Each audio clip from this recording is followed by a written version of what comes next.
मैं हूँ मिस्टर टकला। मैं इस इलाके में खड़ा हो गया हूँ चेयरमैन की सीट के लिए। ये सीट मेरे अब्बा का था, मेरे दादा का था, अब मेरा है। मैं खड़ा हो गया हूँ तो बैठूंगा नहीं, सोऊंगा नहीं।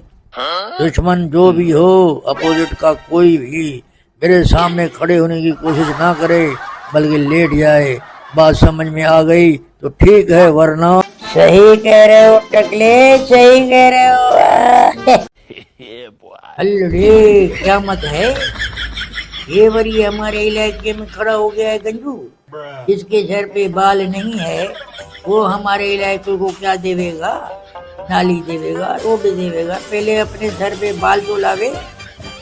कहता है कि मेरे दादा की सीट है, नाना की सीट है। भाई तेरे नाना की होवे या तेरी दादी की होवे, किसी की भी होवे, हम खड़ा हो गया है, देखो हमको सुलाओ बस। अब आएगा मजा, दाढ़ी पट तो अब होएगा नहीं, मजा आवेगा।